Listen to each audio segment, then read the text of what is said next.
Oke, Kak Weni menjawab ada yang dari Bukit Tinggi, Bali gitu ya. Oke, kita cek lagi. Ada jawaban yang lain selain Bukit Tinggi dan juga Bali?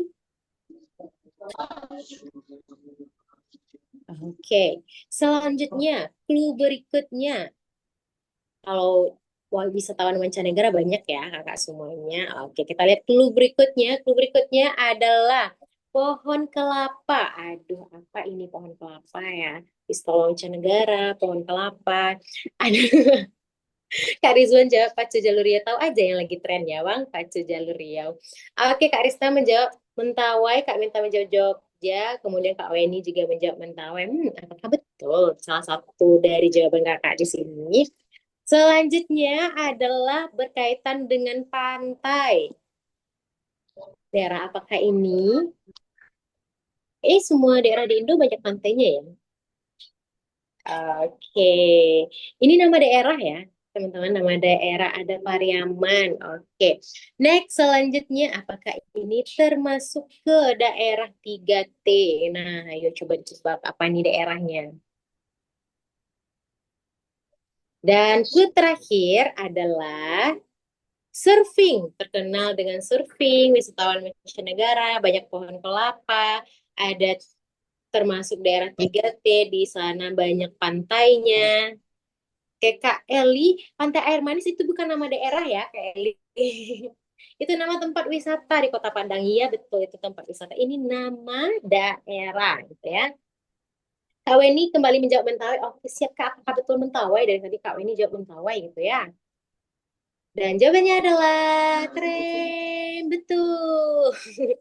Ini adalah Mentawai ya kakak karena terkenal sama surfingnya, banyak pohon kelapanya dan di sana banyak bule mancanegara untuk surfing di sana. Oke, masih semangat kakak? Biar makin semangat lagi, biar makin fokus lagi gitu ya. Nah, kembali lagi lah kita main tebak-tebakan lagi dan kali ini kita akan main yaitu tebak-tebakan kata dari 10 kali 10 huruf yang ada di layar kakak semua. Apakah kakak menemukan satu kata, dua, tiga, empat, lima kata mungkin yang familiar?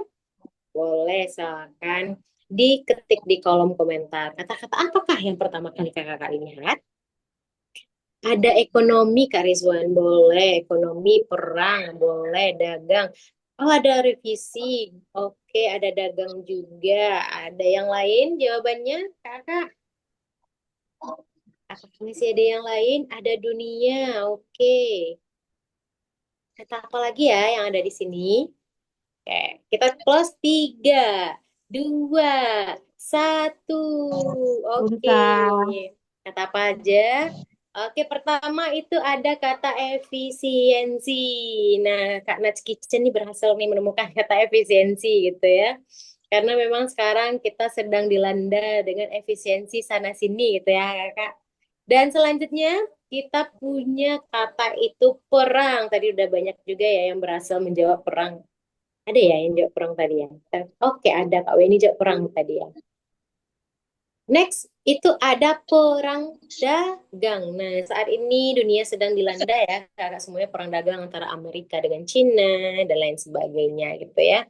Next, kata yang bisa kita temukan adalah dunia. Jadi dunia ini memang tidak lagi baik-baik saja, kakak semuanya. Nah, oleh karena itu kita dituntut untuk bisa selalu berinovasi, selalu untuk terus beradaptasi dengan perubahan dunia yang ada gitu ya. Dan tentunya karena ada Proyek. efisiensi, perang dagang, perang dunia, ekonomi kita akan menjadi sulit ya kakak. Nah, Krisna nampak nih sulit ya. Nah, supaya tidak sulit kakak semuanya makanya Edupreneur Center ini hadir yang diinisiasi oleh Puzi Academy dan juga Arizi Utama untuk bisa membersamai kakak-kakak untuk bisa beradaptasi di dunia yang sedang sulit ini gitu ya. Karena sudah kok foto lagi ya. Oh, suka foto-foto ya Gina ternyata di sini. Oke, baik Kak semuanya. Karena kita sudah fokus, sudah banyak nih yang bisa menemukan jawabannya pada malam hari ini, berarti sudah tidak sabar juga nih untuk bisa membersamai materi kita pada malam hari ini karena materi pada malam hari ini sangat luar biasa sekali tentunya. Dan tidak kita perpanjang lagi, hari ini kita akan langsung saja masuk ke materi dengan judul Branding Media dan juga Visual untuk UMKM, khususnya itu Empowerment dan juga Self-Analysis.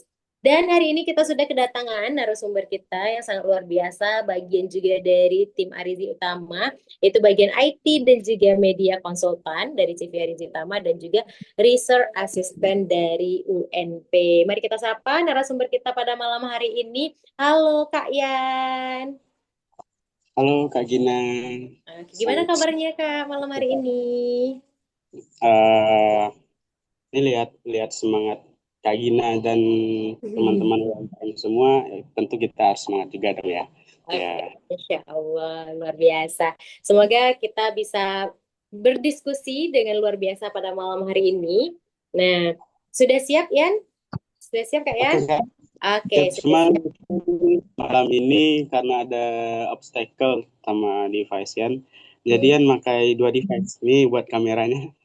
Jadi ada satu lagi itu yang ada namanya yang Priadi itu nanti buat kepentingan slide dan yang lain-lainnya. Oke, siap. Berarti udah ready banget ya malam hari ini untuk berbagi dengan UMKM Sumatera Barat dan juga Indonesia tentunya. Oke, luar biasa. Oke, karena narasumber kita juga sudah semangat dan juga peserta kita juga sudah semangat pada webinar malam hari ini, tidak kita perpanjang lagi kata-kata mukadimah dari moderator ini karena kalau dibiarkan dia akan banyak sekali bacotannya gitu ya. Oke, oleh karena itu mari kita persilakan kepada Kak Ian untuk bisa mengambil layar dan tempatnya. Silakan Kak Ian. Terima kasih Kak Gina. Saya izin untuk share screen ya Kak ya. Oke, boleh silakan. Terus apakah Sudah, share screen-nya sudah? Bismillahirrahmanirrahim. Ini langsung saja nih Kak. Gimana? langsung saja Ian.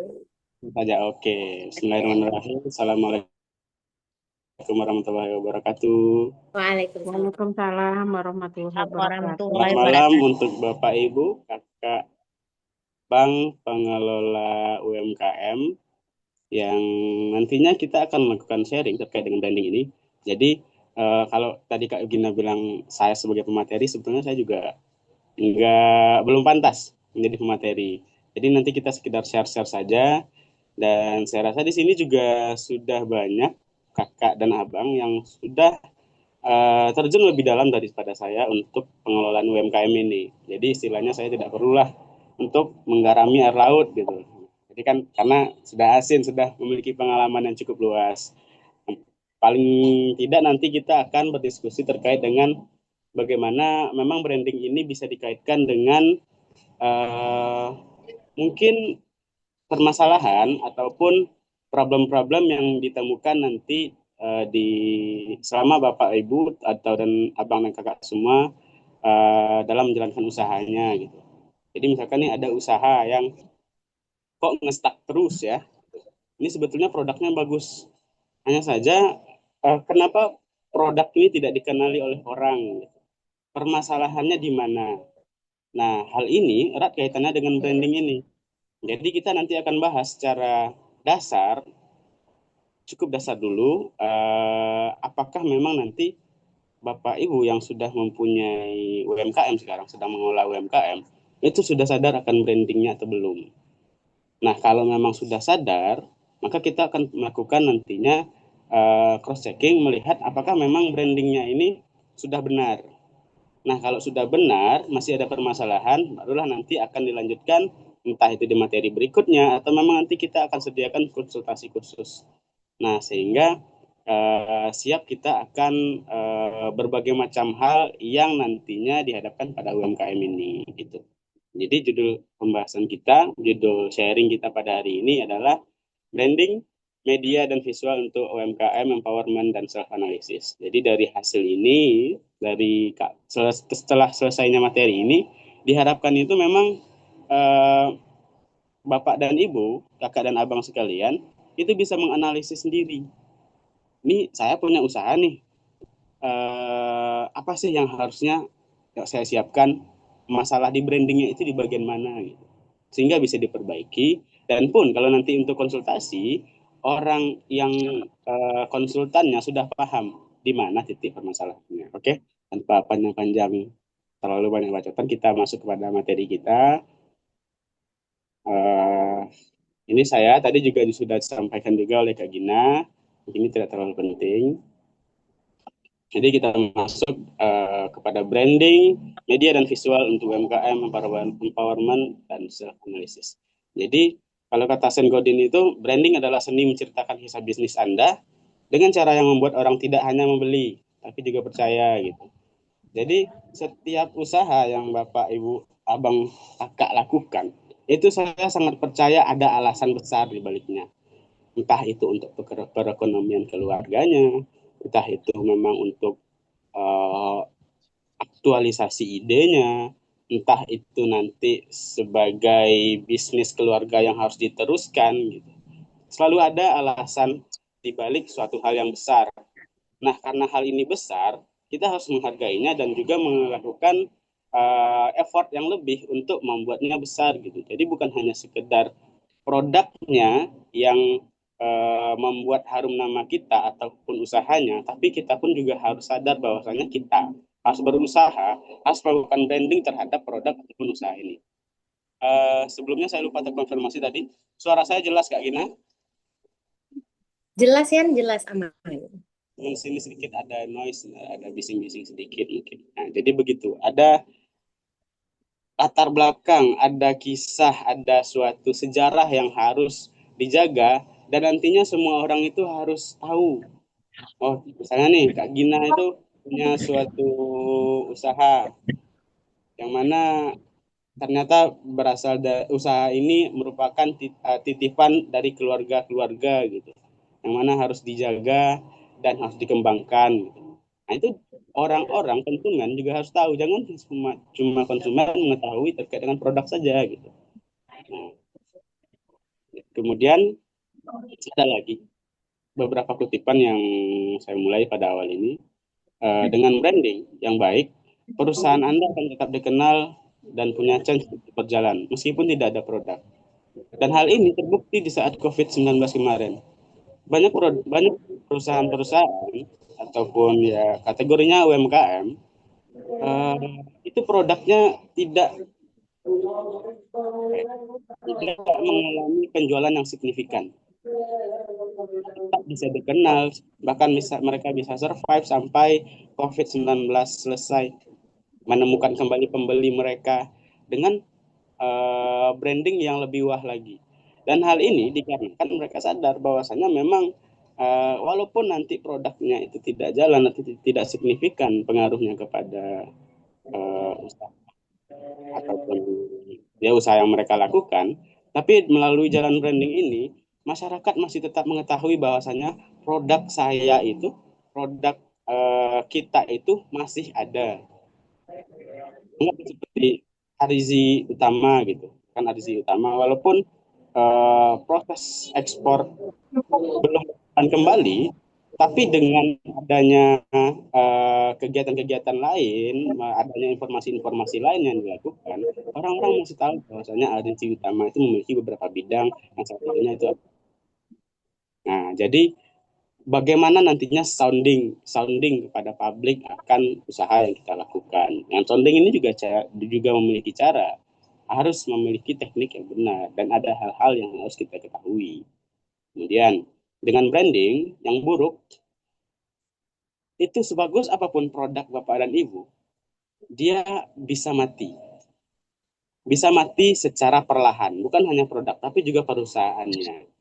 Jadi sebagus apapun idea, sebagus apapun produknya, jika nanti tidak melalui jalur branding yang tepat, atau bahkan Bapak dan Ibu, Kakak dan Abang, meremehkan terkait dengan branding ini, percaya dan yakinlah, setahun, 2 tahun, 3 tahun, produk itu mungkin masih ada, tapi tidak ada kenaikan yang signifikan. Sehingga apa?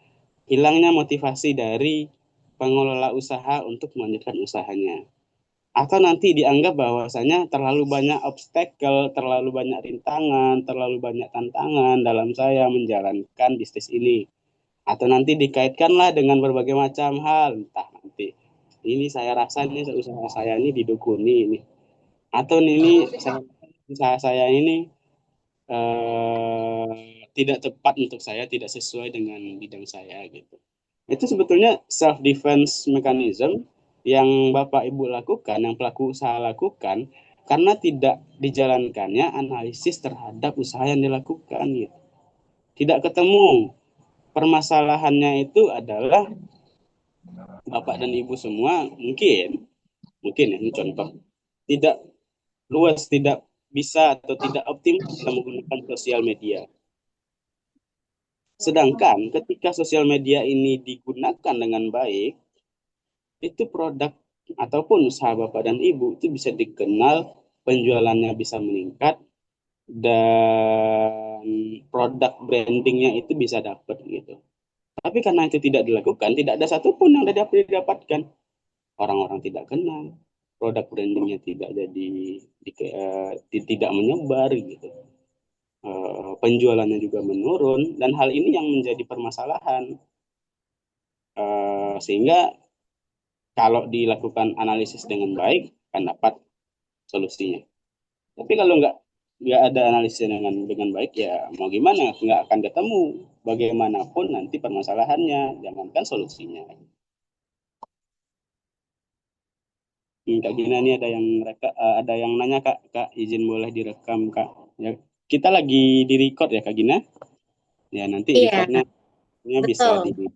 Bapak Ibu bisa mendapatkan recordnya, nanti silakan menghubungi Kak Gina ataupun tim yang lain. Nah, oke. Jadi seperti itu Bapak dan Ibu. Kita harus memang sadar dulu bahwasanya ada berbagai macam permasalahan. Semakin tahun permasalahan itu semakin banyak, apalagi terkait dengan bidang usaha ini. Sosial media yang sudah naik daun, semua orang menggunakan sosial media, gitu. Semua orang yang menggunakan smartphone pasti menggunakan sosial media. Walaupun misalnya seperti saya gitu, saya sangat membenci Instagram itu sekarang. Dengan berbagai macam informasi yang tidak jelas dan algoritmanya yang sering bertukar-tukar gitu. Itu menyebabkan berbagai macam pemikiran. Jadi bangun tidur buka Instagram, ada saja pemikiran-pemikiran yang lain yang muncul gitu. Tapi di dalam sebagai pelaku usaha, Bapak dan Ibu harus menyadari bahwasanya itu adalah sebuah peluang. Jangan dianggap sebagai suatu ancaman. Nah, kita mulai perlahan. Jadi, uh, slide-nya jelas kayak gini. Oke. Jelas ya. Kita mulai perlahan. Branding adalah elemen kunci dalam membangun identitas bisnis, terutama bagi usaha mikro, kecil, dan menengah. Di era digital, branding yang efektif dapat meningkatkan daya saing UMKM di pasar yang semakin kompetitif. Dan materi ini akan membahas pentingnya branding dan cara mengenali diri, cara mengenali produknya, tahu kita niche pasarnya, strategi media yang digunakan untuk usaha dan Bapak dan Ibu, abang dan kakak sekalian, serta visual branding yang sudah ada di usaha itu apa saja gitu. Kemudian pemberdayaan UMKM dengan anggaran yang terbatas. Karena kita sama-sama tahu UMKM, yang namanya UMKM itu memiliki anggaran yang sangat-sangat terbatas gitu. Jadi bagaimana nantinya kita bisa bergerak optimal, bukan bergerak bebas, bergerak optimal dengan dana yang sudah diefisiensi gitu. Atau dengan dana yang sangat terbatas gitu. Karena tidak segala hal sekarang itu harus berbayar. Tapi kita akan menemukan suatu hal yang optimal atau profesional itu memang memerlukan usaha yang lebih. Nah, begitu. Kemudian kita masuk kepada pembagian dari branding inilah. Kita bahas dulu apa branding itu, apa saja sih sebetulnya gitu. Apakah branding itu terkait dengan produk dan usaha saja, atau ada branding yang lainnya. Oke, pertama personal branding. Nah, kalau personal branding ini lebih kepada individual. Jadi personal branding ini membangun identitas individu sebagai sebagai merek yang sering digunakan oleh pemilik UMKM atau influencer ataupun profesional. Nah, misalnya nih kita ambil contoh lah ya. Nah, sebelum itu kita jelaskan dulu. Contoh pemilik UMKM kuliner yang dikenal sebagai chef lokal melalui media sosial. atau contoh yang paling dekat. Nah, abang dan kakak tahu siapa yang ada di foto ini? Tahu, Nggak tahu, Kak. Tahu ya. tahu, Ada yang belum tahu. Kalau ada yang belum tahu, coba angkat tangannya. tahu sekali Kak Yan. Tahu sekali. Nah, sangat tahu sekali. Ini adalah tadi siapa yang dari mana Ibu yang bilang tahu Yang sekali tahu. tadi? Hmm, Ya. dari Rendang Mandate, Kak Yan. Ah, dari Bu Risnawati ya, Bu ya. Bu Tri. Bu Tri. Oke, ini Kak Lina.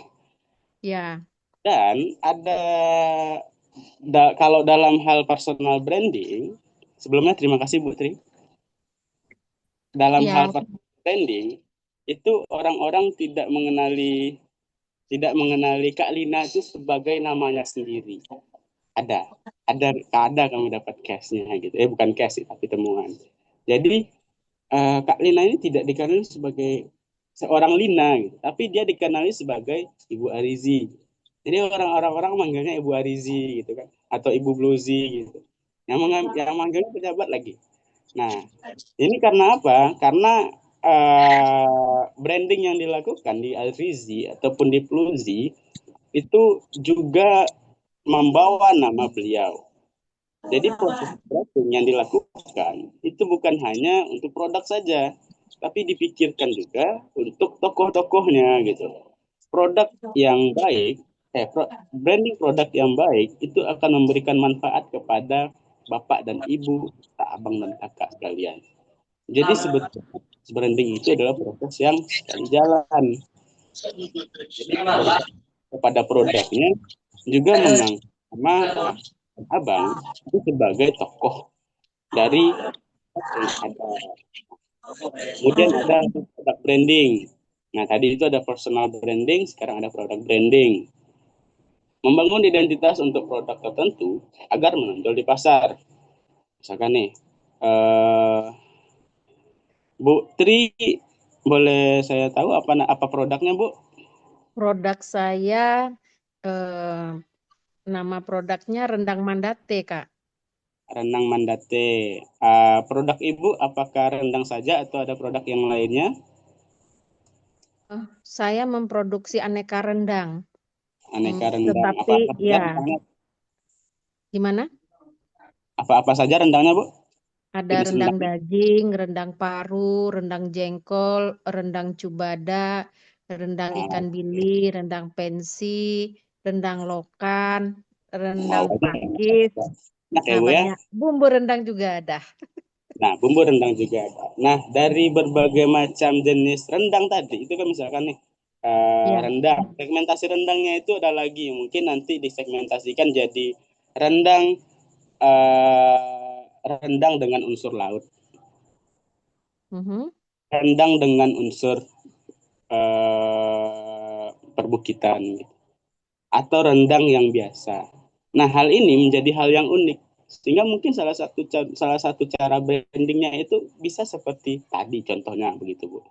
Jadi mungkin jarang orang mengangkat rendang dengan unsur laut, itu pasti nanti akan muncul pertanyaan sehingga memunculkan awareness di pasar ataupun di konsumen-konsumen ibu atau calon-calon konsumen ibu, sehingga nanti nih apa ya, pernah nggak dengar eh, rendang laut gitu, atau rendang rendang yang unsurnya unsur laut gitu.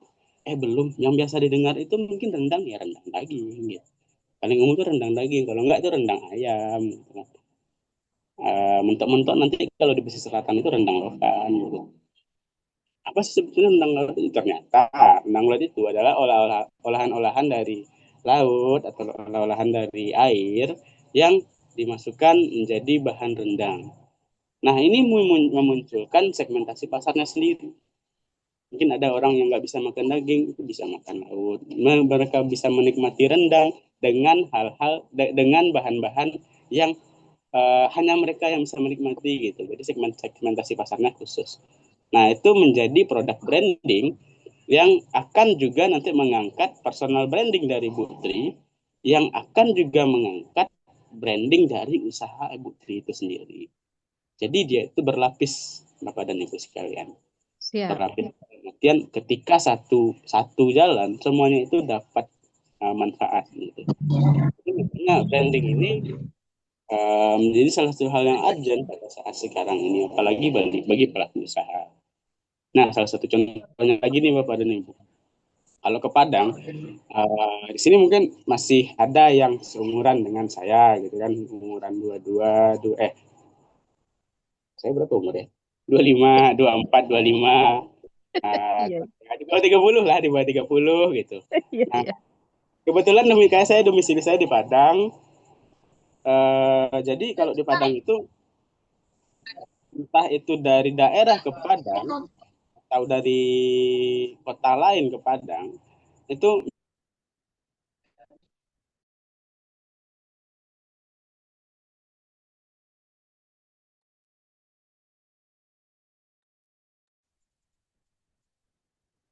tadi saya sempat mute ya Kak ya. Iya, sempat ke mute, Yan. Lanjutkan. Jadi kalau di Padang itu, apalagi marketnya itu adalah anak muda, nggak muda-muda banget juga ada, keluarga, kemudian mahasiswa, pengen minum kopi susu. Dan terlintas pertama itu apa? Kopi. Gitu.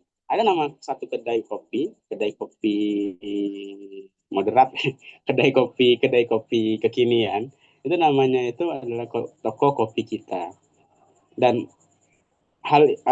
dan kalau berbicara terkait dengan kopi susu di Padang itu sangat sangat erat kaitannya dengan kopi kita. Walaupun sebetulnya sangat banyak toko kopi lainnya yang uh, apa ya, yang menyediakan menu kopi susu juga. Tapi karena produk branding yang dimunculkan oleh kopi susu di toko kopi kita ini sudah uh, sangat baik ya, sangat baik dalam artian ini brandingnya itu bukan hanya dari digital, tapi dari konsumennya juga. Jadi konsumen memesan kopi susu dapat enaknya, nyaman tempatnya, kemudian tahu dia di mana belinya, nanti dia akan menyampaikan kepada teman-teman yang lain gitu. Misalnya Kak Gina tahu kopi kan Kak Gina ya?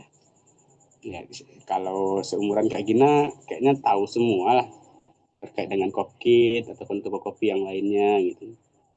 Jadi pengen beli kopi susu, ya kopi. Jadi nanti disampaikan tuh ke teman-teman yang lain, nongkrong ya, di mana? Coba kopi. Nah, sudah ada kopinya nih. Kamu mau minum apa? Udah ke toko kopinya dulu gitu. Karena pergi ke toko kopi, nengok menu. Yang paling atas itu kopi susu. Dengan harga, kalau nggak salah harga yang paling murahnya itu adalah menunya itu kopi susu. Dan sampai di sana ternyata enak, tempat duduknya nyaman, experience-nya baik. Nah, ini disampaikan lagi ke teman-teman yang lain. Sehingga menyebar dan sekarang Kopkit ini sudah berapa cabang ya Kak Gina? 5 ya. Udah banyak cabangnya, Yan. Udah banyak berapa Ki? 7, 6 cabang. Saya tanya kepada teman saya itu 6 cabang. Dan sangat-sangat dan menu yang paling favorit itu mungkin adalah kopi susunya. Nah, meskipun memang di Padang itu banyak lagi, sangat banyak sebetulnya kopi-kopi, brand-brand kopi yang lainnya. Kemudian ada selanjutnya corporate branding. Nah, corporate branding ini membangun identitas keseluruhan bisnis, bukan hanya produk tertentu.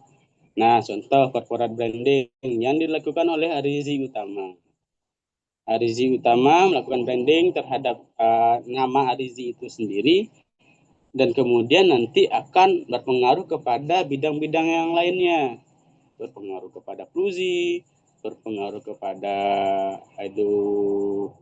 EDC gitu, berpengaruh nanti lagi kepada bidang-bidang yang lainnya, bahkan berpengaruh kepada nanti kolega-kolega yang dibangun oleh yang membangun relasi dengan Arizi gitu. Misalkan Arizi Utama nih, Arizi Utama nanti ada UMKM yang dibina gitu.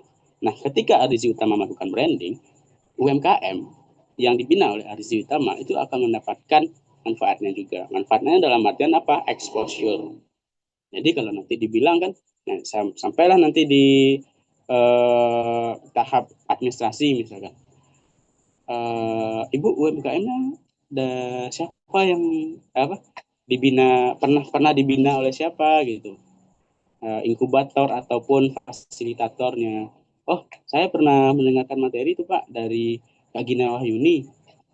Oh, Kak Gina Wahyuni yang dari Sisi Utama itu ya. Oh iya iya. Ya udah, berarti Ibu sudah masuk kepada UMKM yang trusted gitu. Sudah memiliki kredibilitas atau sudah memiliki kepercayaan sendiri gitu.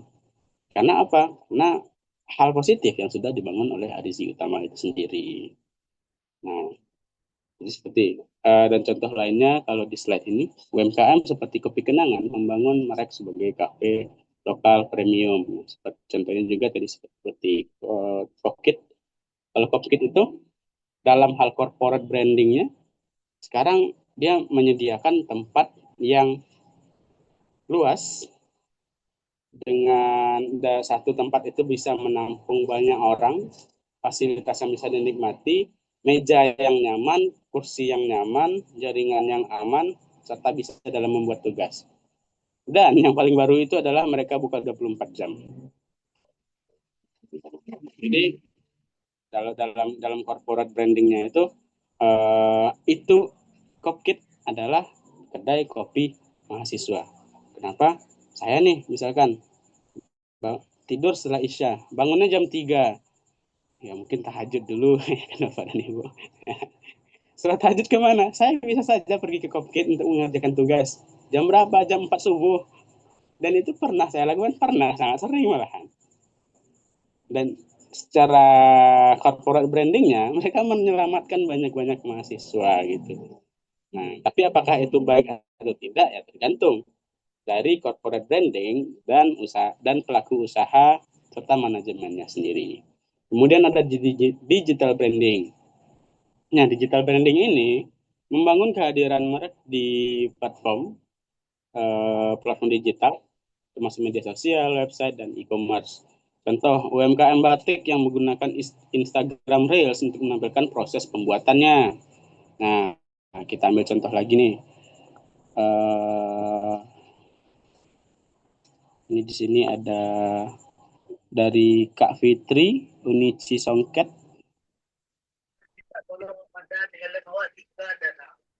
Halo Kak Fitri. Ini ada orangnya ya, ada orangnya Kak Gina ya. Ada ya. Kayaknya lagi jauh dari device deh. Halo Kak Fitri. Kedengaran jelas Kak. Lagi jauh dari device. Iya, halo. Oke, Halo jadi Kak. Ya, mau tanya nih Kak, Kakak sudah ada Instagram, sudah pernah ngonten dengan produknya sebelumnya? Kalau di Instagram kita kalau kontennya konten apa ya, Bang? Ya, konten apa yang sudah pernah dibuat gitu? Udah. Instagram kita aktif di media sosialnya itu Instagram sama Facebook. Instagram sama Facebook. Iya, itu Kalau terkoneksi. kalau di Instagram apa jenis konten yang sudah pernah dibuat Kak? Ya, sekitar produk aja, apa sih, Bang? Oh, Produk produk. apa, kayak aja gitu. Kadang kita bikin kontennya yang ada storytellingnya gitu. Nah, Menjelaskan tentang produk, tentang lokasi, tempat kita usaha gitu. pembuatan pembuatan batiknya pernah dibikin konten juga nggak, Bu? Oh, pernah, Pembuatan tempatnya. pernah ya. Apa nama Kita, Instagramnya tadi? kita songket, Bang. Songket, bukan batik, Bang. Ya, Mbak, ya, songket-songket maaf. Iya. Nama Instagramnya apa tadi, Bu? Unici Songket Selungkang underscore 25. Itu yang baru, yang lama itu kena apa, Bang? Kena blokir. Nici Unici Songket Selungkang. Oke, underscore 25 ya. Songket Silungkang underscore 25. Iya. Nah, oke. yang sudah 935 pengikut Ya, ya Bu ini ya. akun baru Bang, akun yang lama kita itu kena blokir, dinonaktifkan. Ini Mungkin ya. bikin baru lagi akunnya, iya. Iya, iya, iya. Nah, contohnya yang ini usaha Songket Unici ini sudah mulai melakukan digital branding. Jadi melalui platform media sosial. Jadi dari beberapa konten itu mungkin sudah eh, diarahkan konsumennya untuk bukan hanya mengingat untuk jual beli, tapi juga mengingat bahwasanya Songket. Nah, tapi juga dia juga memberikan informasi kepada konsumen ataupun viewers ataupun calon pembelinya bahwasannya songket itu cara pembuatannya seperti ini loh gitu. Hal-hal yang berhubungan dengan songket itu ini loh gitu. Sehingga ketika konsumen itu terinformasikan, mereka akan mengingat brand yang Bapak dan Ibu eh, kelola gitu. Akan mengingat bahwasanya kalau terkait dengan mau beli songket ya ke Unici aja gitu, dibandingkan nanti misalkan ada usaha yang tidak memberikan informasi atau tidak menginformasikan kepada calon pembelinya, kepada publik bahwasanya mereka mempunyai usaha itu loh gitu. Contohnya kayak kue, pembuatan kue. Nah, ya kalau fokus kepada penjualan saja, yang membeli mungkin ya orang-orangnya itu saja gitu. Tapi ketika nanti Bapak dan Ibu melakukan pembuatan konten, konsisten akan pembuatannya itu, konten itu akan mencapai nantinya pasar yang di luar dari pembeli Bapak dan Ibu yang itu saja. Mungkin nanti ada dari kota lain, ada dari daerah lain, atau dari luar negeri, atau nanti ada pembelinya dari segmentasi umurnya lebih banyak. Nah, hal ini disebut dengan digital branding. Dan proses ini menyertakan berbagai macam unsur digital yang harus kita cek apakah sudah ada atau tidak. Contohnya itu logo, packaging, color palette, gitu, atau yang lain-lainnya. Ya, seperti uh, Ibu Ibu Fitri dari Unici Songket itu sudah melakukannya. Namun mungkin bisa ditingkatkan lagi bagaimana memang nanti konten-konten ataupun sosial media yang dibuat ini atau disusun ini itu bisa bertarung di tengah perkembangan zaman ataupun di tengah konten-konten yang sangat dinamis lah bisa dikatakan pada era saat ini. Nah, itu untuk digital branding. Nah, jadi sangat-sangat penting ya Bapak dan Ibu. Mengapa branding itu penting untuk UMKM gitu. Ya, kalau pertanyaan seperti ini itu sangat-sangat penting. Pertama, persaingan ketat di pasar digital dengan meningkatnya jumlah UMKM yang masuk ke pasar platform digital, misalnya e-commerce seperti Shopee, Tokopedia, dan media sosial seperti Instagram. Branding menjadi pembeda utama dan menurut laporan dari Statista tahun 2004 ada lebih dari 20 juta UMKM Indonesia dan 60% diantaranya, mungkin 60% ini ada di webinar ini. Dan kita harus mengakui bahwasanya memang belum diantaranya kini beroperasi secara online dan belum akan branding itu sendiri. Sadar sudah mungkin, tapi belum optimal brandingnya. Optimal sudah, tapi masih ada obstacle, ada hal-hal yang harus dievaluasi. Jadi berbicara terkait dengan branding itu tidak akan pernah selesai Bapak dan Ibu. Dia adalah hal-hal yang harus ditindaklanjuti setiap saat, harus di cross checking setiap saat, harus distrategikan berkala supaya memang usahanya itu tetap jalan. Kemudian ada persepsi konsumen. Konsumen cenderung memilih merek yang memiliki identitas kuat dan konsisten.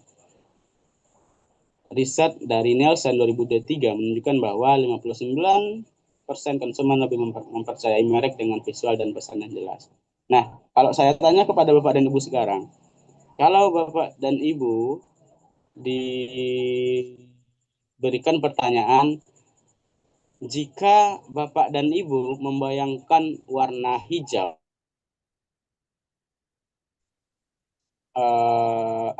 jika ada pertanyaan warna hijau, Bapak dan Ibu, coba sebutkan lima lima apa ya? Lima hal lah, 5 hal yang berkaitan dengan warna hijau.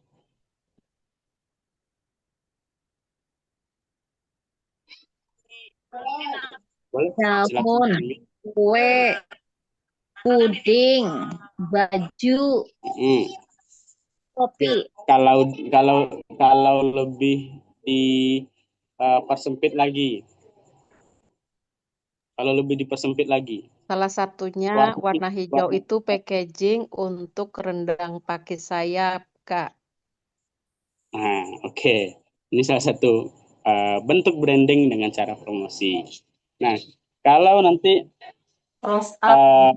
Bapak Ibu membuka handphone, ketemu warna oranye, itu identik dengan apa? Shopee. Shopee, Kak. Ada yang menjawab selain Shopee? Kalau Kalau ada silakan di chat. Ada, Kak. Apa, Ibu? Bank BNI. Bank BNI. Wonder. Wonder ya, Wonder. Saya baru kebayang juga. Iya. Nah, jadi antara Shopee dengan Wonder, tadi kan memiliki jarak ya, Bu. Ya kan kalau ditanya, kalau buka HP warna oranye apa yang kebayang? Shopee. Ya langsung Shopee gitu. Bahkan sepersekian detik, Bapak dan Ibu. Dan ketika ada Bapak dan Ibu yang menyebutkan yang lainnya itu Wonder, itu sekian detik saya memikirkan Wonder. Oh ya, Wonder. Ternyata Wonder memang ada warnanya oranye. Nah, hal ini berhubungan dengan branding tadi, Bapak dan Ibu. Jadi apa warna yang dipakai di logonya? Apa warna yang konsisten dipakai di kontennya? Apa warna yang menjadi filosofis dari barang ataupun cerita usaha yang Bapak Ibu sedang kelola sekarang? Itu menjadi suatu hal yang penting, bukan main-main gitu. Itulah kenapa banyak usaha laundry yang menggunakan warna biru. Biru itu dikaitkan dengan air, dikaitkan dengan kebersihan, dikaitkan dengan wangi, clean gitu. Nah, jadi konsistensi penggunaan warna dan ketepatan penggunaan warna ini diperlukan juga Bapak dan Ibu. Nah, jadi apakah warna logo ataupun media yang Bapak Ibu gunakan sekarang itu sudah tepat atau belum? Jangan-jangan itu yang menjadi permasalahannya. Kenapa? Ada beberapa usaha, entah itu usaha Bapak dan Ibu sekarang ataupun usaha-usaha orang yang di luar, itu tidak jalan. Tidak match antara warna dan produk yang dijual. Tidak match antara warna dan filosofi yang ada di produk itu gitu. Nah, kemudian ini ada data lagi menurut Kementerian Koperasi dan UMKM RI tahun 2024. UMKM menyumbang 61% terhadap PDB Indonesia, tapi hanya 20% yang memiliki strategi branding formal. Branding memang, kalau ditanya, Ibu, apakah Ibu melakukan branding? Iya, saya melakukan branding. Misalkan setelah materi ini diberikan gitu, dilakukan kan branding gitu kan, bikin logo, bikin disusun warnanya apa, bikin ide konten, pemilihan fontnya apa, packaging dan segala macam gitu. Tapi tidak memiliki arah yang jelas. Bapak Ibu hanya melakukan sendiri tanpa ada arah gitu. Jadi ini dikategorikan kepada strategi branding yang tidak tertata. Jadi tidak masuk ke 20% UMKM yang memiliki strategi branding secara formal. Dan menurut studi Google Trend 2025 menunjukkan bahwa pencarian terkait dengan produk lokal itu meningkat 35% dalam 2 tahun terakhir, menandakan peluang besar bagi UMKM untuk memiliki branding yang kuat. Atau dalam artian nih, ini 2025 itu belum selesai. Sekarang tanggal 24 bulan Juli, masih pertengahan tahun. Tapi pencarian terkait dengan produk lokal itu sudah 35% dalam Google Trend.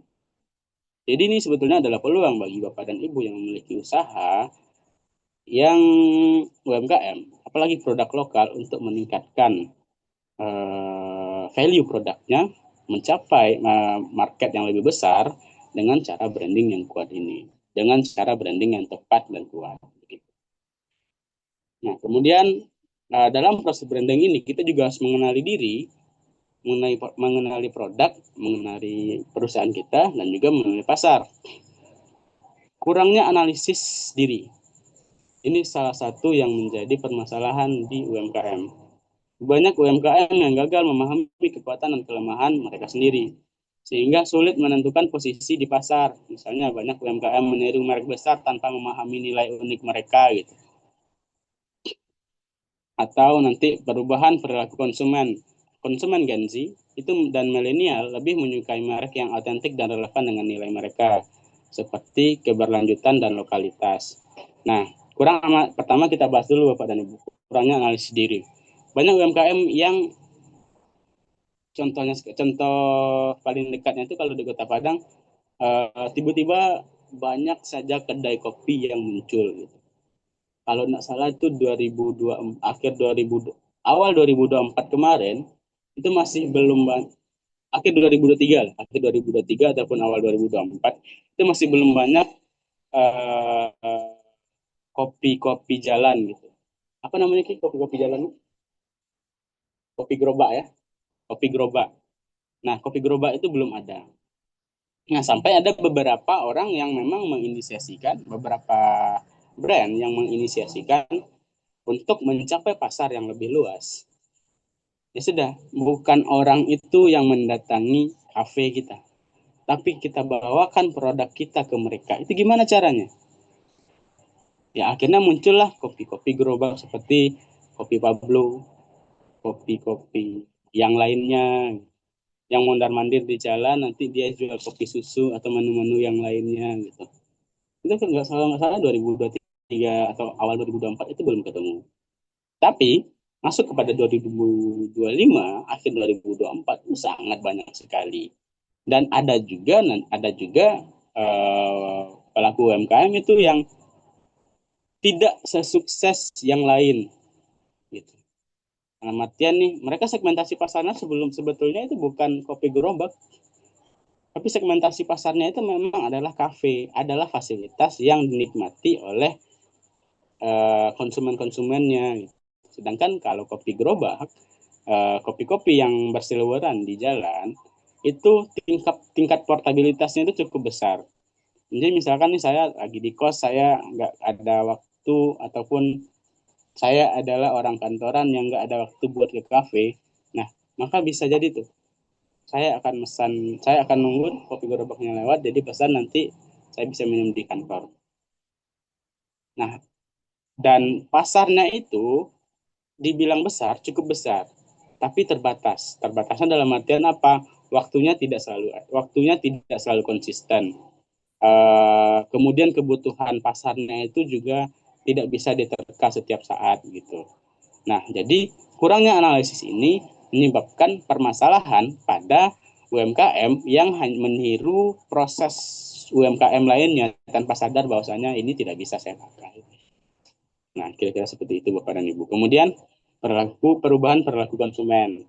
Nah, kita harus membedakan antara konsumen, misalkan dalam pembahasan kopi tadi, konsumen memang yang tingkatnya itu mahasiswa, yang mungkin di kos jarang, di kampus itu hanya melakukan perkuliahan saja.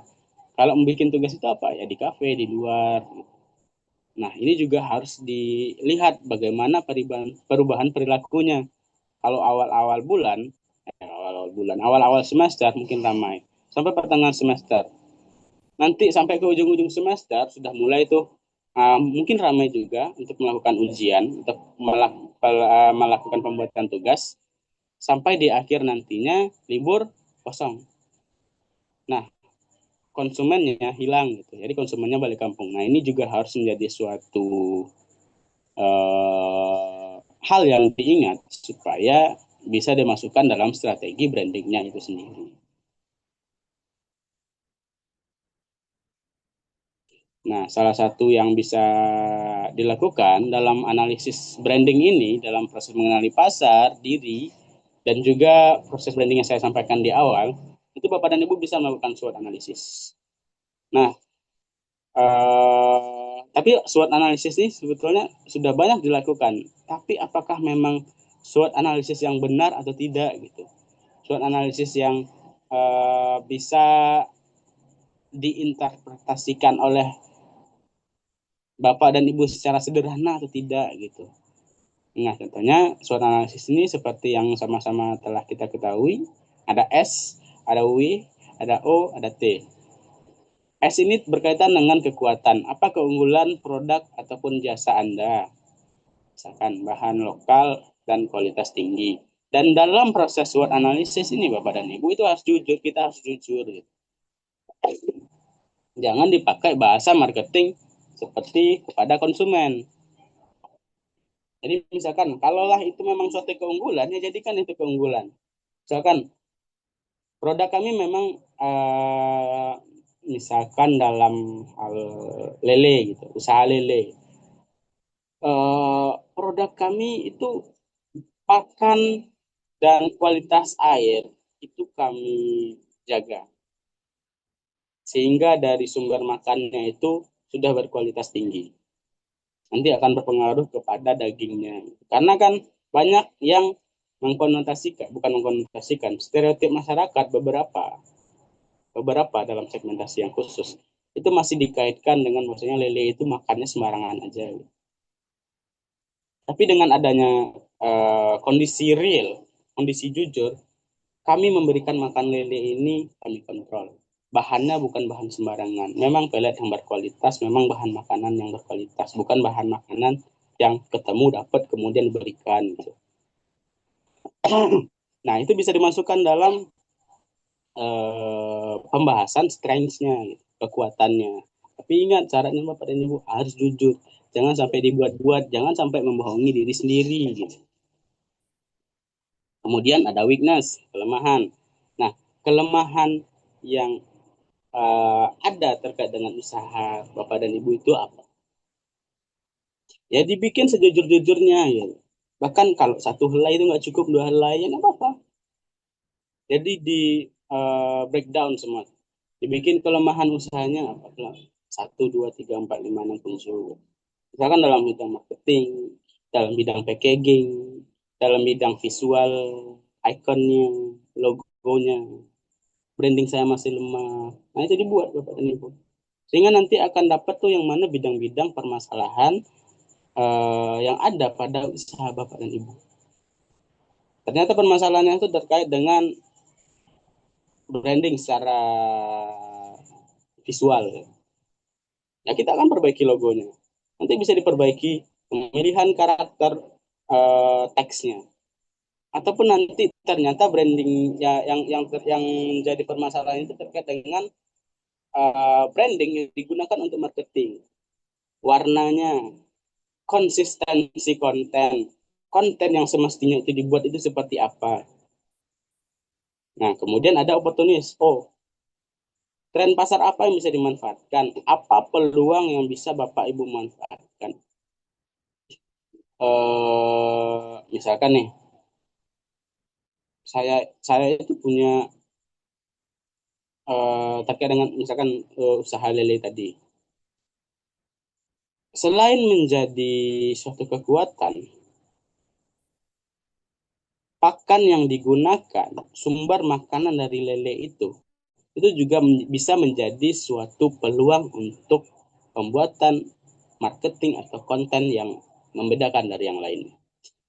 Jadi di sana nampak atau kelihatan bahwasanya selain kekuatan, oh ada nih peluang peluang bagi pelaku usahanya, pembeda bagi orang-orang yang melihat, oh bahwasanya usaha lele satu ini beda nih. Kenapa? Karena dia ya membuat lelenya itu memang berasal dari sumber yang bersih. Jadi kalau untuk dimakan, untuk dipesan itu juga bersih. Jadi nggak apa-apa, kayaknya kita mau coba deh. Kan jadi nambah konsumennya. Kemudian trade. Apa ancaman yang ada dalam usaha Bapak dan Ibu? Misalkan ancaman eksternal, kompetitor besar atau perubahan regulasi. Ancaman internal, SDM-nya yang kurang jujur, fasilitas yang belum dapat gitu. ataupun nanti ya jujur-jujur aja gitu. Pelaku usahanya yang kadang hilang motivasi dalam berusaha gitu. Ya itu boleh-boleh saja gitu. Bukan boleh-boleh saja, tapi boleh-boleh saja itu disampaikan. Karena dalam SWOT analisis ini yang penting apa? Itu kejujurannya. Nah, begitu Bapak dan Ibu. Kemudian dengan melakukan segmentasi terhadap pasar, sebetulnya yang akan membeli barang atau akan menggunakan jasa dan Bapak dan Ibu itu sudah Bapak dan Ibu sendiri sudah tahu atau belum gitu. Jadi misalkan kalau Bu Risnawati, Bu Tri tadi rendangnya apakah sudah teridentifikasi siapa-siapa saja yang membelinya, rentang umurnya dari berapa saja gitu. Misalkan untuk rendang rendang lokan ada tadi Bu. Ada rendang lokan, rendang daging ada, tapi yang banyak itu tetap rendang daging, Pak Eka. Nah, misalkan rendang daging itu segmentasi pasarnya itu seberapa gitu, usianya berapa saja gitu, mereka Pada dari mana umum saja gitu. Nah, kira-kira ya, seperti itu Bapak dan Ibu. Kemudian ya. nanti ada rendang rendang lokan. Nah, di rendang lokan itu segmentasi pasarnya sangat terkhusus. Sedangkan di rendang daging itu besar. Dua data ini Bapak dan Ibu itu bisa menjadi suatu pembahasan yang bisa digunakan nanti untuk meningkatkan penjualan ataupun strategi penjualan di rendang lokan tadi. Nah, jadi bisa dilihat tuh. Kalau datanya sudah ada, itu analisis apapun itu bisa dilakukan Bapak dan Ibu. Atau misalkan nih, ternyata kita tahu lokasi-lokasi dari pembeli ini di mana-mana saja. Nanti bisa kita lakukan asumsi, oh ternyata rendang daging ini lebih banyak dibeli oleh konsumen yang berasal dari daerah Pekanbaru. Nah, itu kenapa? Nah, kenapanya ini nanti bisa dipikirkan. Kalau rendang lokan itu lebih banyak dibeli oleh orang-orang dari arah dari mana ya? Dari Medan gitu misalnya. Misalkan dari arah Medan. Itu kenapa? Nah, sehingga ketika melakukan pengembangan produk berikutnya ataupun melakukan upgrading terhadap produk yang sudah ada, itu enak Bapak dan Ibu. Data-datanya itu sudah ada dan lebih tertata kita dalam proses penyusunannya. Kemudian ada lagi gunakan data dari media sosial atau platform e-commerce untuk memahami perilaku konsumen. Nah, ini contohnya seperti Shopee ataupun Google Trend yang lain-lainnya. Kemudian ada unique selling proposition. Tentukan apa yang membuat produk Anda itu berbeda. Contohnya kerajinan tangan dari bahan organik atau kerajinan tangan yang kalau segmentasi pasar yang lebih, kalau nggak salah ada ya yang melakukan kerajinan tangan yang itu dihasilkan atau pembuatnya itu adalah orang-orang berkebutuhan khusus.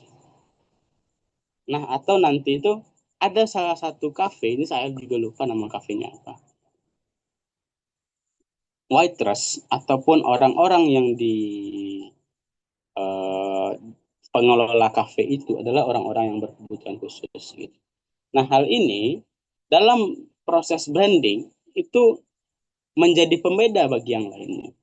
Itu memiliki preposisi khusus. Jadi yang muncul di sana apa?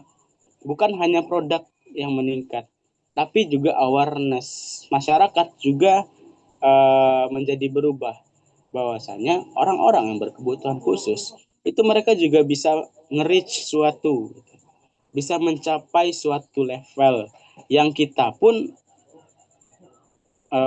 belum tentu bisa mencapainya. Ataupun nantinya ya terjadinya persamaan persepsi bahwasanya mereka itu tidak bisa diremehkan. Mereka juga adalah bagian dari kita. Nah, jadi munculnya di sana pemahaman inklusivitas, bahwasanya orang-orang berkebutuhan khusus itu juga bisa menjadi pengelola kafe kok, bisa juga memberikan pelayanan kok. Nah, jadi kalau dalam hal pendidikan, ya ini sangat-sangat menjadi apa ya? Menjadi suatu hal yang sangat menarik karena masuk kepada pembahasan inklusivitas begitu. Atau contohnya kalau dalam dalam slide ini UMKM kopi lokal di Yogyakarta menunjukkan cerita petani lokal sebagai USP ataupun unique selling proposition-nya. Yang dijual itu adalah kopi. Produknya adalah kopi, produknya adalah kopi. Tapi yang dijual di sana adalah kisah. Nah, kira-kira itu yang dilakukan di Jogja sebagai contoh tadi itu. Kemudian media dan visual branding dari logo hingga konten digital. Nah, ini seperti yang telah dilakukan oleh Ibu Unici Songket tadi. Ini salah satu perlu kita bahas pertama, pergeseran ke digital. Media sosial seperti Instagram dan TikTok menjadi alasan utama branding UMKM. Menurut Hotsuite, ini salah satu situs penyedia data atau survei terbesar juga di dunia, 2025, 80% UMKM di Asia Tenggara menggunakan Instagram untuk promosi. Salah satunya adalah Ibu Nici tadi. Dan juga mungkin ada Bapak dan Ibu, abang dan kakak yang sudah melakukan promosi lewat Instagram. Atau bahkan tidak mempromosikan produknya, tapi mempromosikan diri secara personal branding. Nah, itu ada juga. Apakah itu nanti sebagai kreator, apakah itu nanti sebagai peneliti, akademik, dan yang lain-lainnya. Kemudian ada kekuatan visual. Konten visual dan gambar ataupun video memiliki tingkat keterlibatan 40% lebih tinggi dibandingkan teks. Nah, jadi konten seperti gambar ini itu sekarang lebih menarik dilihat daripada ini. Kalau ini sebetulnya bukan untuk Bapak Ibu nih saya sediakan, tapi untuk saya supaya saya bisa ingat gitu. Supaya saya bisa terstruktur dalam menyampaikan. Jadi yang kami sajikan kepada Bapak dan Ibu sekarang, ini sebetulnya adalah ini. Content is king, ada orang yang memegang HP, kemudian bikin konten, kemudian ada brand, yang dimana membentuk jenjang ataupun tangga, ada catur di atasnya yang mulai dari B dulu. Yang mana ini mungkin memvisualisasikan bahwasannya branding itu sendiri dicapai dalam proses yang bertahap, Bapak dan Ibu sekalian. Nah, kemudian konten visual, ya seperti tadi, berarti konten visual itu lebih memunculkan engagement yang lebih tinggi dibandingkan konten secara teks. Sederhananya seperti apa? Sekarang lebih sedikit orang yang baca buku dibandingkan lihat TikTok. Kalau orang-orang yang baca buku, ya rata-rata itu adalah teks yang dilihat, makna yang dicari, orang-orang idealis. Tapi kalau di TikTok itu yang dilihat itu adalah visual, gambar, dan bahkan kalau dalam bahasannya itu adalah bahaya sosial media, itu kan ada pembahasan sekarang brain root gitu. Salah satu segmentasi kecilnya adalah konten-konten yang tidak bermanfaat yang disiapkan, yang dibuat oleh kreator-kreator yang itu nanti mengarahnya kepada anak-anak. Jadi konten-konten itu menghambat pikiran anak-anak untuk berpikir secara kreatif. Contoh paling dekat saja, saya bangun tidur, lihat HP, buka Instagram, yang ketemu itu apa? Berita-berita terkait dengan perang dagang. Ataupun yang paling baru itu sekarang adalah perperangan antara Thailand dan Myanmar. Nah, di sana padahal nih sebetulnya itu saya ada rencana yang akan saya kerjakan. Saya ada aktivitas yang harusnya saya lewati.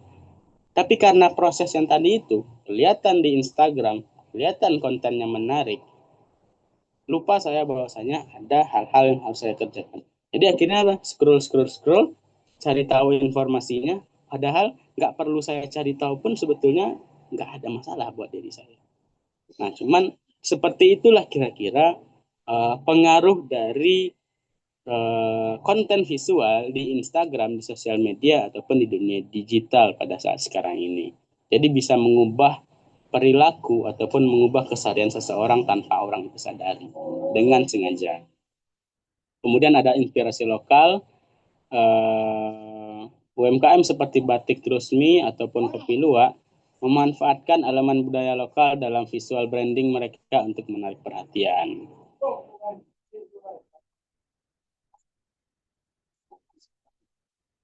Nah, jadi ini kita bahas beberapa Bapak dan Ibu.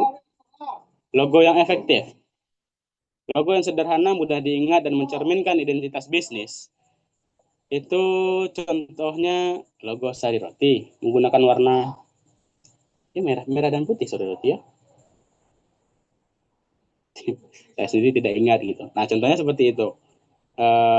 Logo Arizi Utama contohnya. Ada warna orange dan warna merah dengan bentuk tungku dan api. Nah, di sana menggambarkan bahwasanya ada kebermanfaatan, ada kehangatan, dan ada hal yang harus dijaga. Jadi dari logo itu sendiri orang-orang bisa mengartikan ataupun bisa menerjemahkannya dengan berbagai macam persepsi. Dan ketika nanti memang orang-orang itu bertanya terkait dengan apa sih arti logonya, baru kita bisa menjelaskan. Dan hal ini juga menjadi salah satu branding Bapak dan Ibu secara visual. Kemudian ada konten digital. Nah, salah satu itu bisa digunakan Canva atau aplikasi gratis lainnya untuk membuat poster, infografis, ataupun video promosi. Nah, sekarang itu sudah cukup banyak Bapak dan Ibu.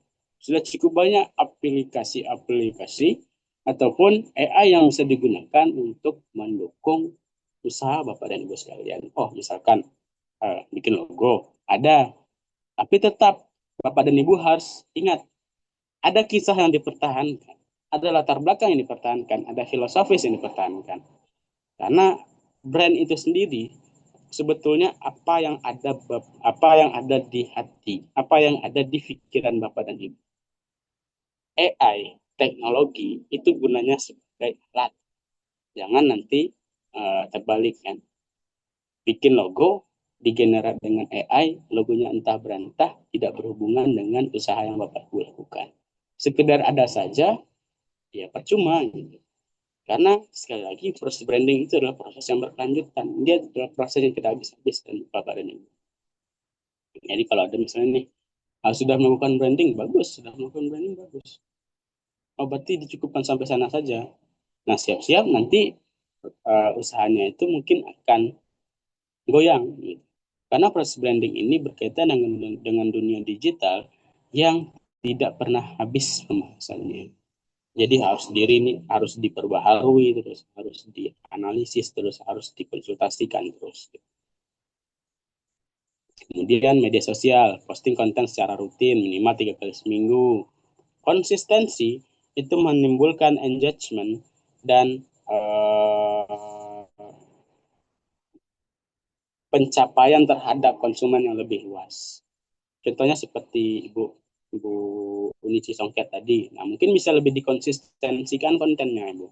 Bisa lebih diatur bagaimana feed dari media sosialnya. Warna yang digunakan itu apa. Diperbaiki lagi nanti search engine optimization dan yang lain-lainnya. Sehingga nanti dapat data tuh. Oh, ternyata ada peningkatan segini nih dibandingkan yang tanpa adanya branding secara terstruktur ataupun jelas. Kemudian ada storytelling. Ceritakan kisah di balik produk Anda. Nah, contohnya mungkin Bapak dan Ibu pernah lihat iklan Bango yang Malika, tahu Malika Bapak dan Ibu? Pernah lihat nggak?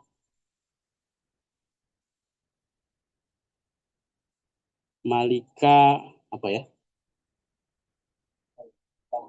Malika adalah kedelai hitam pilihan yang dibesarkan seperti anak sendiri. Nah, itu storytelling Bapak dan Ibu. Contohnya nanti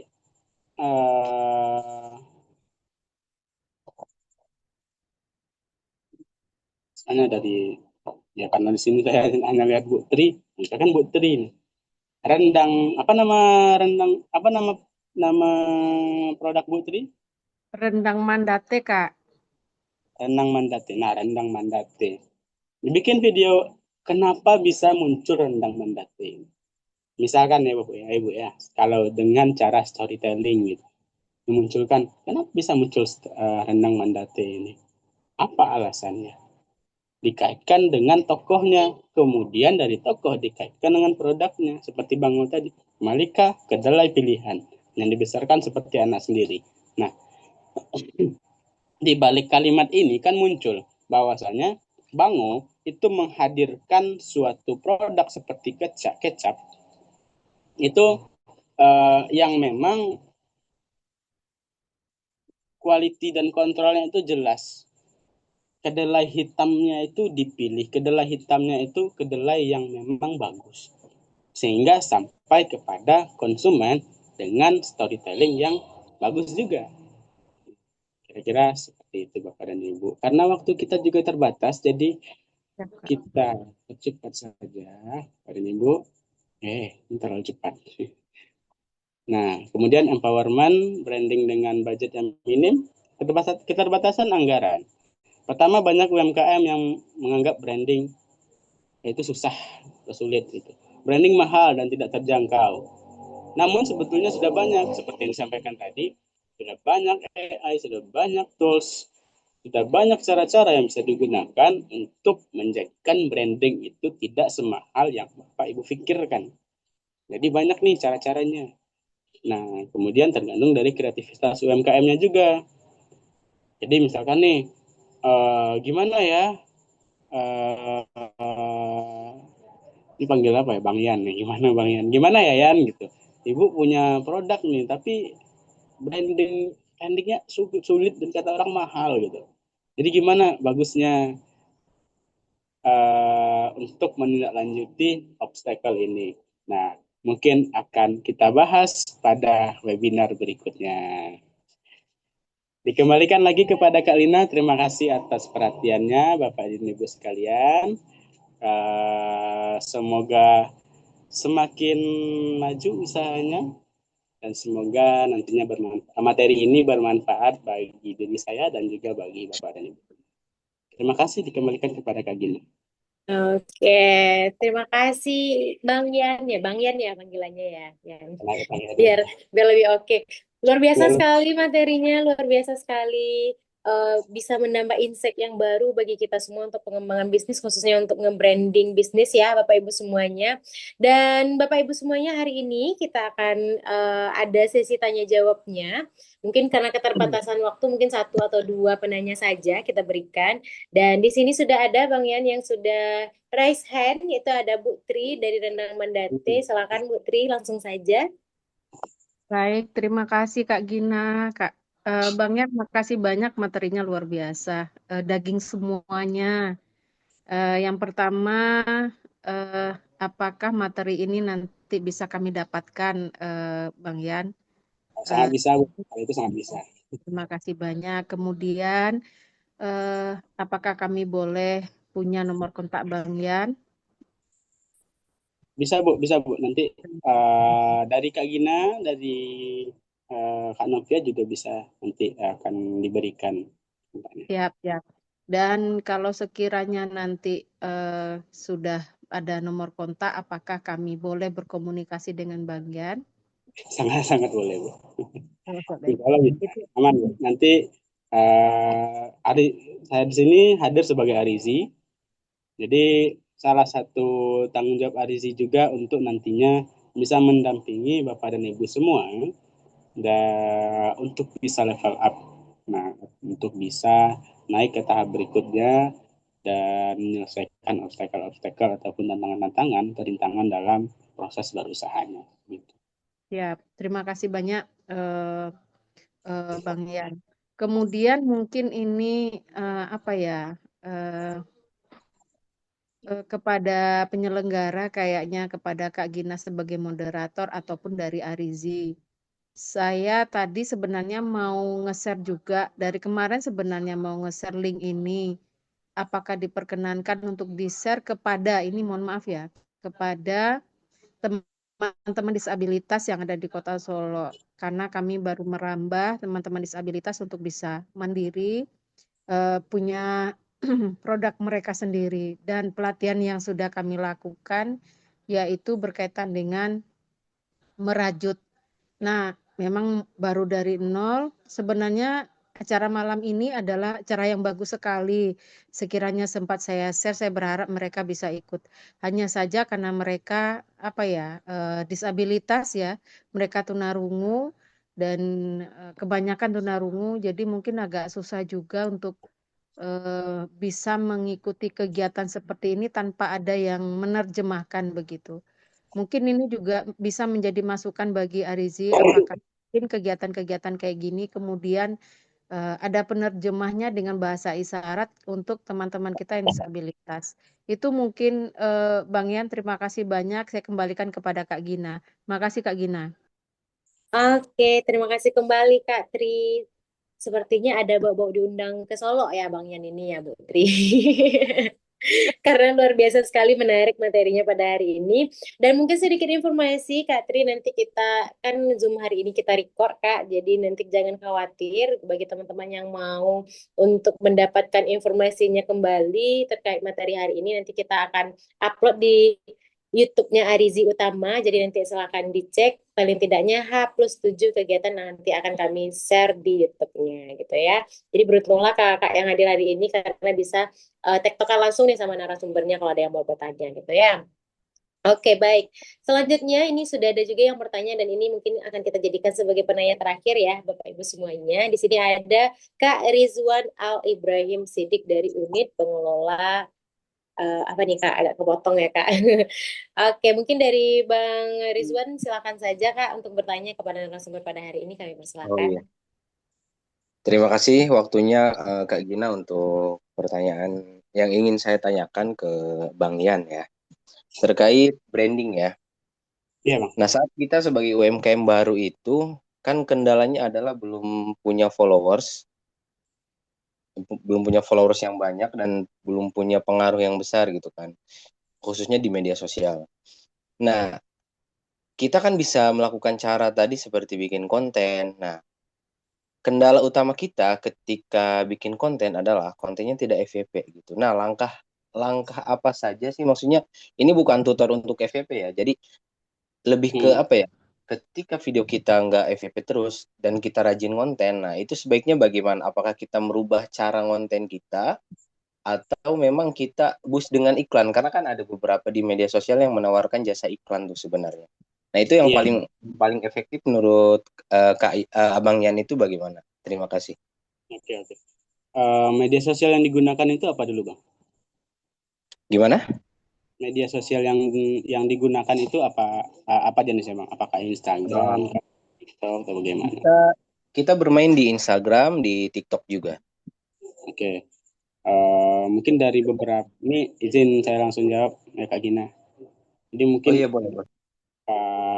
eh, pengalaman dan temuan juga antara abang menyambungkan nggak antara Instagram dan TikToknya gitu, Instagram dan TikTok, iya, ya, disambungkan.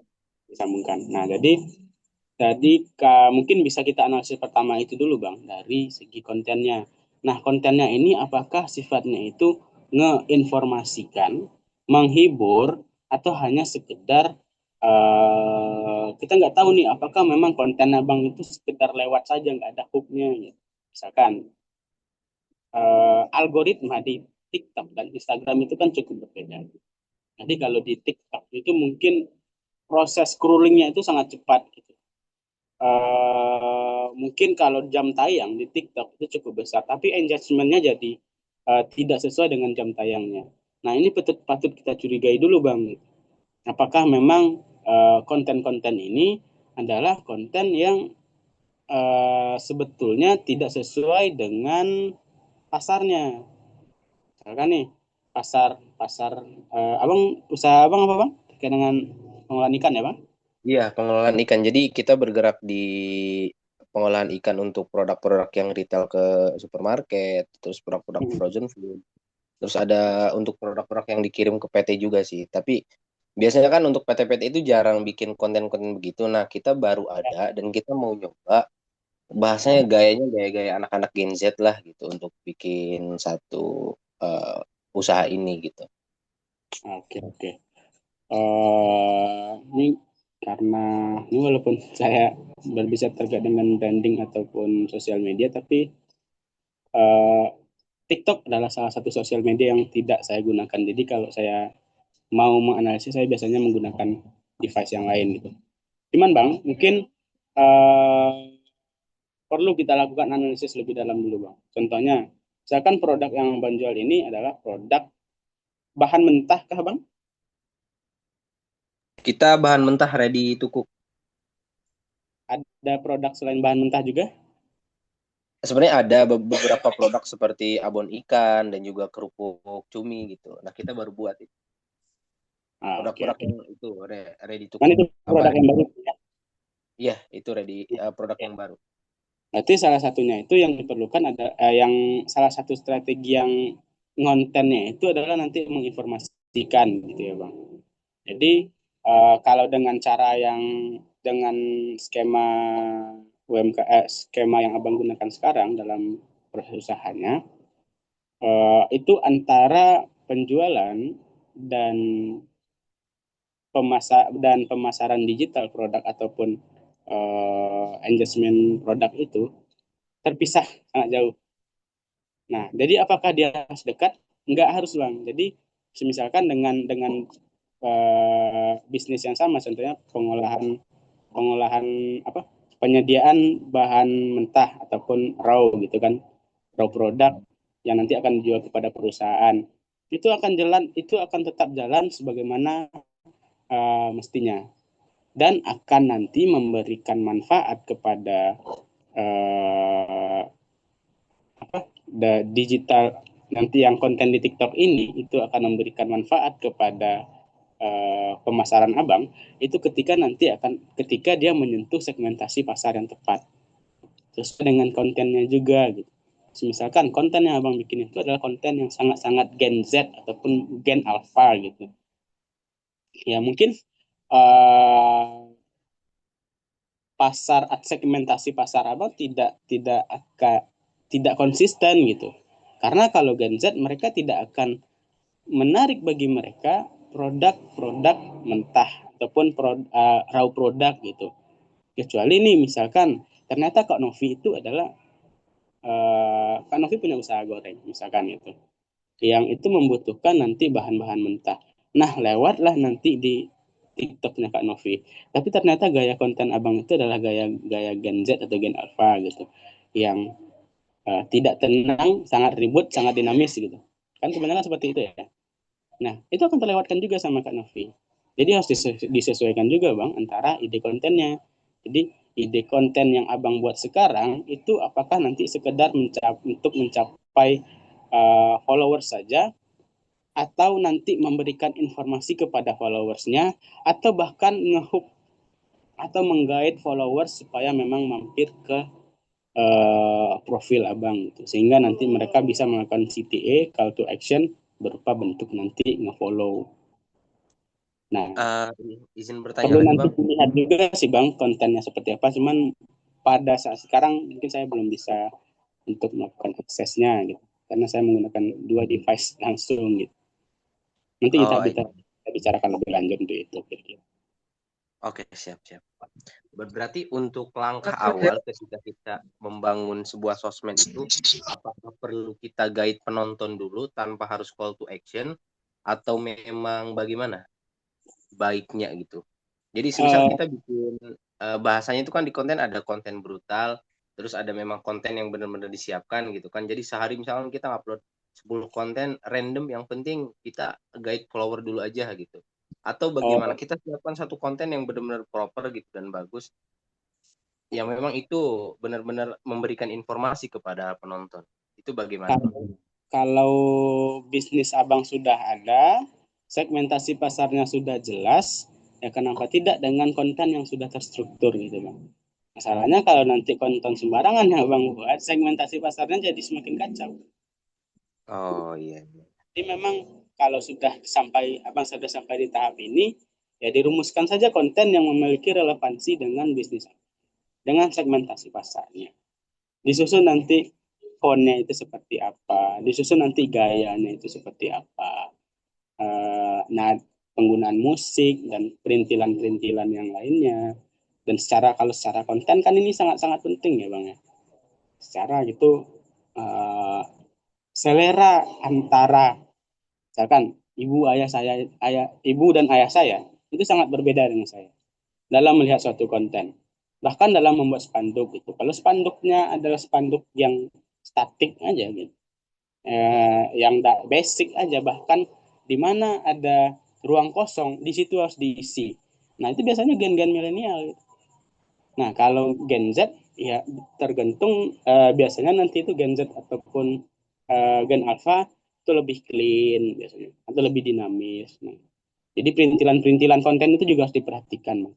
Apakah memang ini cocok sesuai dengan segmentasi pasar abang atau ternyata perlu dikaji ulang.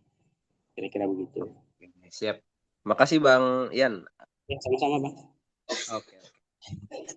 Oke, semoga terjawab ya Bang Rizwan untuk pertanyaannya. Kayaknya kita butuh sesi yang lebih panjang lagi kalau kita bahas tentang konten maupun digital marketingnya nanti ya Bang. Nah, mungkin bisa ditungguin aja nanti kelas webinar selanjutnya, siapa tahu nanti bisa berhubungan dengan hal tersebut gitu ya. Oke, baik kakak semuanya, karena waktu juga yang memisahkan kita pada malam hari ini gitu ya. Terima kasih banyak kepada kakak yang sudah hadir pada malam hari ini, dan mari kita berikan reaction kepada Bang Yan yang telah memberikan materi yang sangat luar biasa pada malam hari ini. Terima kasih Bang Yan sudah berbagi dengan kita bersama. Mungkin sebelum kita menutup kegiatan malam hari ini, Gina ingatkan kembali jangan lupa untuk mengisi link daftar hadir webinar pada malam hari ini gitu ya. Oke, sebelum kita bubar pada malam hari ini boleh diaktifkan kembali kameranya kakak semuanya karena kita akan foto bersama kembali. Kita lihat dulu wajah-wajah cerah setelah menerima ilmu yang daging hari ini dari Bang Yan gitu ya. Boleh dulu diaktifkan kameranya kakak semuanya. Oke, baik. Kita foto dulu, berikan senyuman terbaiknya. Satu, dua, tiga. Oke, slide selanjutnya. Satu, dua, tiga. Oke, cakep, cakep, cakep. Baik, terima kasih kakak semuanya yang sudah membersamai kita pada malam hari ini. Jangan lupa pantengin terus Instagramnya Arizi Utama karena kita akan selalu punya webinar-webinar menarik untuk kakak semuanya. Jadi kalau misalnya mau tahu informasi lebih lanjut, jangan lupa follow Instagram jangan lupa follow Instagram Arizi Utama, dan juga jangan lupa di subscribe juga nanti YouTube-nya karena kita akan berbagi ilmu-ilmu terbaru di YouTube dan Instagram kita nantinya. Sekian dari kami. Kalau misalnya ada salah dan janggal dalam penyampaian, mohon maaf. Wabillahi taufiq wal hidayah. Sampai jumpa di webinar berikutnya. Assalamualaikum. Waalaikumsalam warahmatullahi wabarakatuh.